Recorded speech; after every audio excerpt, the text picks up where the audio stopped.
Welcome everyone to the 10th episode of Ability Academy. Today we'll be taking a look at the Toxic Chain, Poison Puppeteer, Sandstream, Sandspit, Sandveil, Sandrush, Sandforce, Water Compaction, Rough Skin, and Iron Barbs abilities. The Toxic Chain ability is a unique signature ability of the members of the Loyal Three, and serves as a testament to unique powers that seemingly fuel the minds and bodies of these creatures in practice. Created by Petron to both power and control the Loyal Three, the titular toxic chains that are attached to the bodies of the members of this group not only grant them incredible power in different ways by bringing their greatest wishes and desires into reality, but more importantly, the chains themselves imbue them with a toxic power that has corrupted them and turned them evil. While their bodies have adapted to the toxins in these chains, the same cannot be said for others, as use of any attack can draw power from these chains and in turn serve to severely intoxicate others that are directly exposed to them, making it rather easy for these beasts to inflict terrible poisoning conditions on others through either direct contact or as part of the toxic energy that flows through them, making sure the Pokémon are not safe from their toxic powers.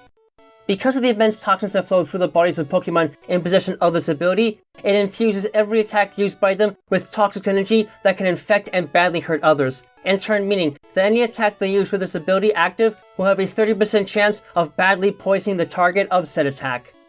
The Toxic Chain ability is a potentially devastating ability that can make life difficult for those that cannot muster some sort of protection against the effects of the ability, as being badly poisoned, as well as the fact that the attacks of those in possession of it don't even need to make direct contact for the effects to take hold, renders it a death knell for those that cannot switch out to change its effects, or otherwise find a way to cure the condition before it can cause too much damage and prove to be a dire threat. The Poison Puppeteer ability is a unique signature ability of Petron, and serves as a direct consequence of the creature's capacity to control all those that it manages to intoxicate with its poisonous power.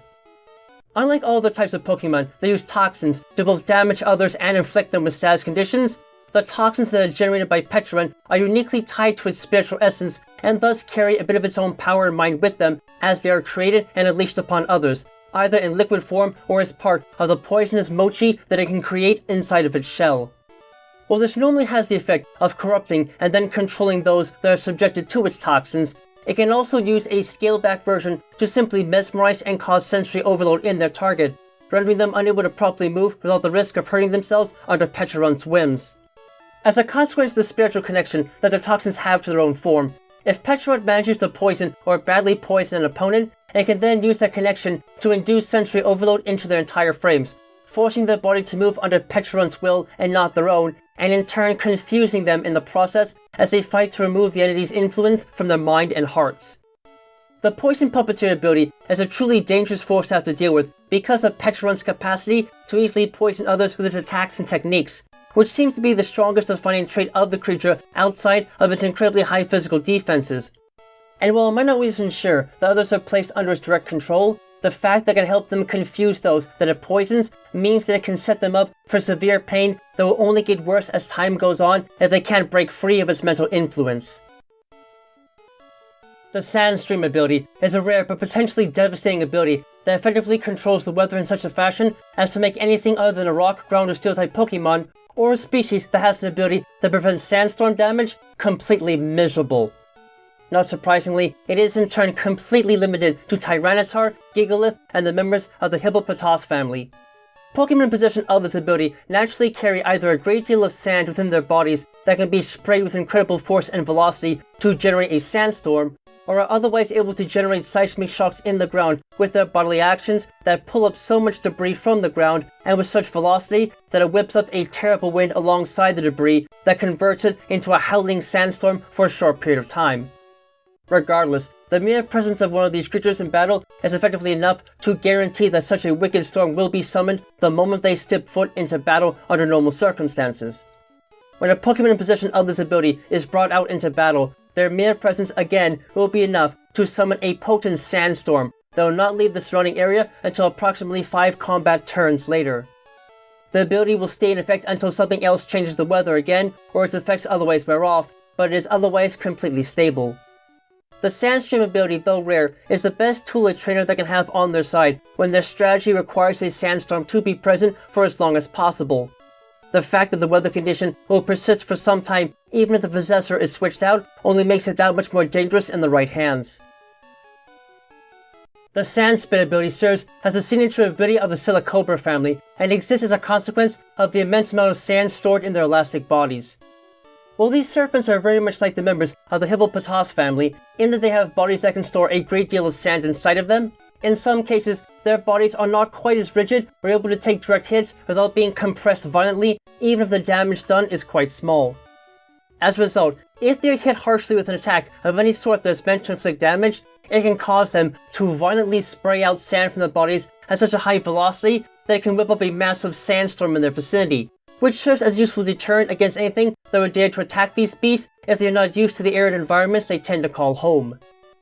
As such, as noted here, when this ability is present on these creatures, if they take a direct hit from an attack, it will compress their forms enough to squeeze out all of the sand stored inside of them, which, combined with the harsh wind that usually accompanies this violent ejection, will instantly whip up a sandstorm on the battlefield that will last for 5 combat turns before it dissipates.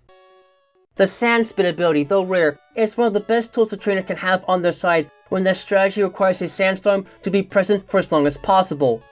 The fact that the weather condition will also persist for some time, even if the possessor is switched out, only makes it that much more dangerous in the right hands. The Sand Veil ability is a simple but effective ability that makes use of a Pokemon's natural skin texture and body structure to blend in among the harsh winds of a sandstorm. Pokemon in possession of this ability have managed to adapt to the otherwise inhospitable conditions of arid environments and are able to resist the damaging effects of sandstorms without any real difficulty. The same can be said in regards to the Sand Rush and Sand Force abilities, which serve as variations on the same feature. In regards to this ability, the possessor has learned how to use the blinding effects of sandstorms as a method for keeping itself hidden by blending in and moving with the sandstorm rather than against it. This is often aided by specialized skin textures that allow sand and other types of minor debris to cling to them through grooves or rough surfaces that can hook into grains and collect them to make it easier to blend in with said surroundings. By allowing sand grains and other types of debris to cling to their bodies in the presence of a sandstorm, the possessor of this ability will have their evasion raised by 20% as long as they are in the middle of a sandstorm, in turn making it much harder for opponents to hit them when such a weather condition is present. Moreover, this ability serves to equally protect their trainers from attack, for as long as the possessor is at the front of a party or otherwise outside of his capture device, the chances of encountering a wild Pokemon in a sandstorm and in confined spaces will be decreased by 50%.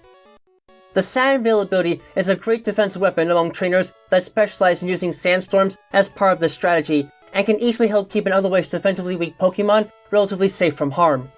In addition, the fact this ability decreases the chances of encountering a wild Pokemon in a sandstorm in confined spaces can be a big help for trainers that are struggling to deal with the abrasive nature of the weather condition. However, the fact that this ability does potentially decrease the chances of encountering wild Pokemon in these conditions can still be a bit of an issue for trainers that are actually searching to battle or capture wild Pokemon that can survive sandstorms without much trouble. The Sand Rush ability is a simple but effective ability that makes use of a Pokemon's unique association with both digging and mobility on the surface to grant them a better hold on the ground and the harsh winds of a sandstorm. Pokemon in possession of this ability have managed to adapt to the otherwise inhospitable conditions of arid environments and are able to resist the damaging effects of sandstorms without any real difficulty. The same in turn can be said in regards to the Sand Veil and Sand Force abilities, which also serves variations on the same feature. In regards to this ability, the possessor has learned to use soft dirt and sand to grant them a better foothold in battle by using the soft pliable texture of small grains to increase their traction and overall mobility. This tends to favor them as these beasts almost exclusively dwell in arid environments, making such an adaptation highly advantageous for escaping predators in a hurry when there is plenty to grip onto. As a result of their specialized feat and overall capacity to move through sand and dirt incredibly quickly, Pokemon in possession of this ability are effectively immune to damage from sandstorms and, more importantly, when there is a raging sandstorm present, they will be able to use their natural abilities to rapidly move through the encroaching sand, effectively doubling their speed stat. The Sand Rush ability is a great defensive weapon among trainers that specialize in using sandstorms as part of the strategy, and can easily help keep an otherwise slower Pokemon moving too fast for the opponent to easily counter, in turn giving them the chance to attack first with little trouble. The Sand Force ability is a simple but effective ability that makes use of a Pokemon's natural ground, rock, and steel type properties to increase the overall power in battle amidst the harsh winds of a sandstorm. As with the last two abilities, Pokemon in possession of this ability have managed to adapt to the otherwise inhospitable conditions of arid environments and are able to resist the damaging effects of sandstorms without any real difficulty. The same can in turn be said in regards to the Sandveil and Sandrush abilities, which serve as variations on this same feature. As far as this ability goes, the possessor has grown to appreciate their earth-based powers and become somewhat of an expert in executing ground, rock, and steel type attacks either through natural experience or special internal processes. This allows them to strike with greater power than they otherwise would, with the added grip from an active sandstorm helping them to bring out this full power and in turn render themselves a greater force to be wary of in this weather condition. Regardless of how this power boost comes about biologically, as long as the possessor of this ability is in the middle of a sandstorm, aside from being immune to the weather's damaging conditions, it will become more confident about its power and will use that confidence to increase the strength of its ground, rock, and steel type attacks by 30%. The Sand Force ability is a great offensive weapon among trainers that specialize in using sandstorms as part of their strategy, and can easily help keep an otherwise offensively weak creature from losing too easily, and can more than make beasts already considered to be offensively powerful nearly unstoppable in a sandstorm. The Water Compaction ability serves as the signature ability of the Sandy Gas family, and is a testament to the unusual material they use to construct their bodies. These possessed piles of sand usually respond to the attacks of other types as you would expect a ground type to in most cases, and therefore are rightfully categorized as such. But because their bodies are made up of sand, they typically react to water type attacks a little bit differently than most. This is primarily because sand grains tend to stick together when exposed to water, and while this has the effect of causing minor bodily shrinkage, it also makes the bodies heavier and more difficult to move. Their main reliance on special attacks does not make this a serious issue, and in fact helps them, as the thicker wet sand in the body is able to resist physical strikes more effectively, since the spaces between sand grains are reduced in size, hardening their bodies to an impressive extent, and in turn giving them some sense of protection against the many water-type Pokemon that tend to occupy the waters close to the beaches where they naturally dwell. Because their bodies are designed to shrink and harden in response to being directly exposed to water, if a Pokemon in possession of this ability is hit with a single water-type move, this compaction will help to provide physical armor to them and increase the resistance to physical strikes, in turn critically raising their defense stat about twice as much as normal. This also means that if a water-type attack strikes them multiple times in a row in one turn, the ability will activate for every single hit of that multi-strike attack to enhance its effects even more. While most water-type attacks are special attacks and thus can easily wash these creatures away with enough power, the fact that the act of attempting to do so effectively armors them means that their resistance against any physical attacks will increase dramatically the wetter that they get, in turn setting them apart to take the brunt of the strongest possible physical attacks without suffering much structural damage in the process, even if it doesn't make the possessor outright immune to water-type attacks. The Rough Skin ability is an unusual ability generally only possessed by the members of the Carvanha family and Dredagon, as a result of the rough, razor-sharp plates that line their skin, though the members of the Gible family can possess it as well under rare circumstances.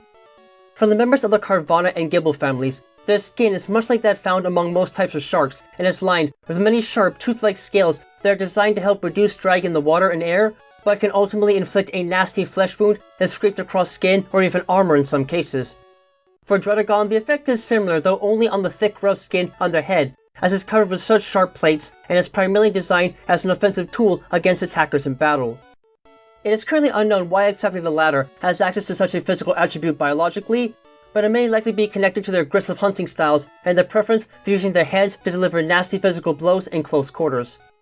Regardless of the composition of the scales and the general purpose they serve, the rough and sharp skin that these Pokemon can possess make it exceptionally unwise to ever attack them directly in battle, as any attack that requires direct contact will result in significant damage to the attacker from flesh and armor scraping roughly against the bladed surface. In turn, this means that every attack that makes direct contact with a Pokemon in possession of this ability will cause the attacker to lose 12.5% of their maximum HP value, and this damage can stack for multiple strike attacks to make it even harder to deal with. The Rough Skin ability is a powerful countermeasure against all types of opponents that enjoy using attacks that require close contact to work, and can easily make their lives a living nightmare in battle when used properly. As such, they are generally best suited for battles where one knows the opponent cannot readily attack from afar, and thus must get close to attack and in turn put themselves in harm's way of this ability. However, while the ability does not have any serious negative effects on its possessor, it can make it hard for a trainer to show close physical affection to their Pokemon, and thus can make it harder to bond with those in possession of this ability. The Iron Barbs ability is practically identical in terms of function to the Rough Skin ability, but is unique in that only the members of the Ferroseed family and Togedemaru can possess it. These creatures themselves do not possess rough skin. In fact, the surface of their exterior body is actually quite smooth and can retain a nice polish. However, they possess numerous metallic barbs that cover their bodies as both a defensive and offensive tool, mainly to deter predators of any sort and to grant their physical attacks a greater sense of impact against armored foes and potentially goring others, making them a dangerous hazard to any creature that dares to get close to them. These barbs serve to define their primary combat attributes and help to make them very tough to crack open and knock out, even if the metallic nature of their form also renders these creatures more vulnerable to extreme heat. Regardless of the general purpose the metallic barbs that define this ability serve, the rough and barbed outer hide these Pokemon possess make it exceptionally unwise to ever attack them directly in battle, as any attack that requires direct contact will result in significant damage to the attacker from flesh and armor being pierced by the metallic barbs. In turn, this means that every attack that makes direct contact with a Pokemon in possession of this ability will cause the attacker to lose 12.5% of the maximum HP value, and this damage can stack for multi-strike attacks to make it even harder to deal with. The Iron Barbs ability is a powerful countermeasure against all types of opponents that enjoy using attacks that require close contact to work, and thus can easily make their lives a living nightmare in battle when used properly. As such, they are generally best suited for battles where one knows the opponent cannot really attack from afar, and thus must get close to attack and in turn put themselves in harm's way of this ability. However, while the ability also has no serious negative effects on its possessor, it can make it hard for a trainer to show close physical affection to their Pokemon, and thus can make it harder to bond with those in possession of this ability. That's it for this episode, so stay tuned for the next episode of Ability Academy.